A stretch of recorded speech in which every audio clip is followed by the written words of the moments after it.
Hai, halo semua. Selamat datang kembali di channel YouTube aku. Kali ini aku mau ngajak kalian bikin pastel yang gemoy banget. Langsung aja kita bikin sama-sama. Untuk isiannya, kita mau tumis bumbunya. Aku pakai bawang merah sama bawang putih aja. Kita tumis sampai harum. Lalu kita masukin wortel yang udah aku rebus bentar, lalu dipotong dadu.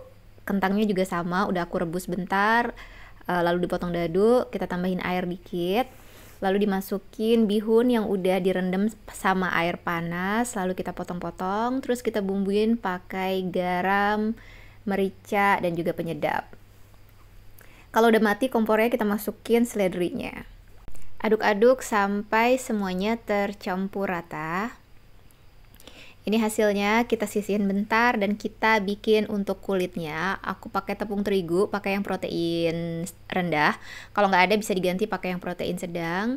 Lalu kita bumbuin dengan garam dikit aja, biar ada rasanya aja. Lalu masukin margarin, selanjutnya minyak goreng, dan 1 butir telur. Jadi pemakaian telur ini berguna untuk bikin adonannya itu jadi kayak pastry, dan nanti pas digoreng dia nggak akan jadi beruntusan alias jerawatan. Kita aduk sampai berpasir, kita ulenin sampai berpasir kayak gini, lalu tambahin air sedikit demi sedikit. Penambahan air usahakan sesedikit mungkin. Jadi antara 50 sampai 75. Pokoknya kalau adonannya udah nggak ada yang tercecer lagi, udah jadi satu semuanya, udah cukup, nggak usah ditambahin air lagi. Kita istirahatin minimal 15 menit. Setelah 15 menit dia akan jadi lebih elastis dan lebih lembab kayak gini, jadi lebih gampang untuk dibentuk.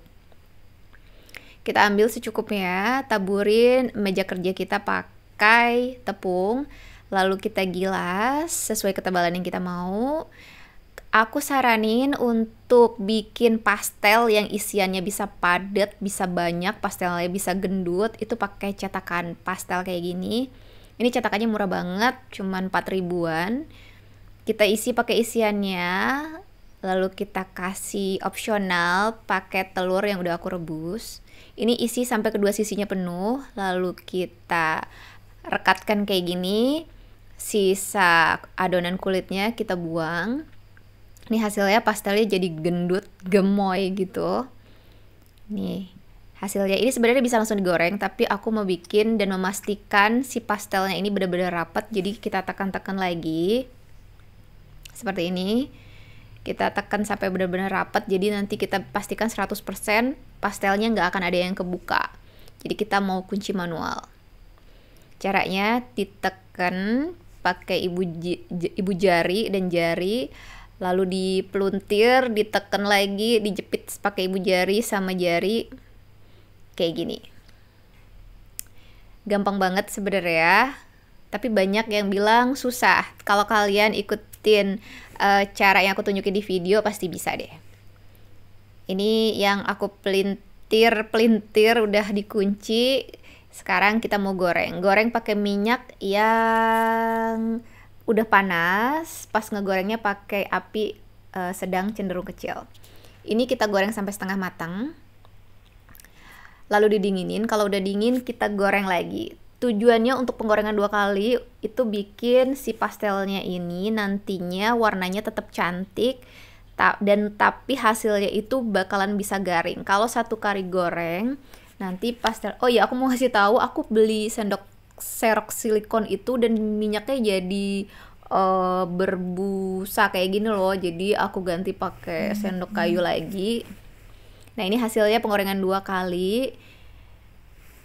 Seperti itu. Nah, ini aku mau tunjukin ke kalian buat pastel yang beruntusan. Jadi untuk pastel yang beruntusan itu adonannya sama, cuman nggak ditambahin telur aja. Dan apinya cenderung lebih besar. Itu hasilnya pasti si pastelnya ini bakalan kulitnya beruntusan kayak gini. Jadi sebenarnya yang bikin pastel itu beruntusan adalah nggak dikasih telur. Kalau menurut aku ya, pengalaman aku beberapa kali bikin pastel, adonan pastel yang nggak dikasih telur itu pasti hasilnya beruntusan. Ini hasilnya. Yang ini adonannya pakai telur, dia nggak beruntusan sama sekali. Dan dia garing banget hasilnya. Kita mau buka nih, hasilnya itu dia lebih gimana ya, kalau aku bilang dia tuh nggak ada liat-liatnya gitu. Jadi bener-bener kalau kita putus itu dia kayak nastar gitu, langsung bisa keputus. Sedangkan ini yang nggak pakai telur. Jadi ini garing sih bagian luarnya, tapi kalau kita buka dia masih ada kayak liat gitu, dan pas digoreng dia jadi lebih melembung. Jadi ada bagian yang tersisa antara isian sama kulitnya. Lihat ini yang bagian sebelah kanan kalau dari layar kalian itu yang nggak pakai telur, dia ada rongga tersisa karena dia lebih melembung gitu pas digoreng. Dan pas kalau dipotekin itu masih ada bagian yang liat, nggak kayak cookies gitu. Sedangkan ini yang pakai telur, dia kalau dipotong tuh beneran bisa kayak nastar gitu, klotek gitu udah langsung, nggak ada yang liat, bagian liat sama sekali, dan dia nggak menggembung pas digoreng. Jadi rapet gitu loh isiannya, nggak ada bagian yang menggelembung. Kalau aku pribadi, aku lebih suka yang pakai telur karena dia lebih gurih, teksturnya lebih kayak pastry. Tapi terserah kalian ya.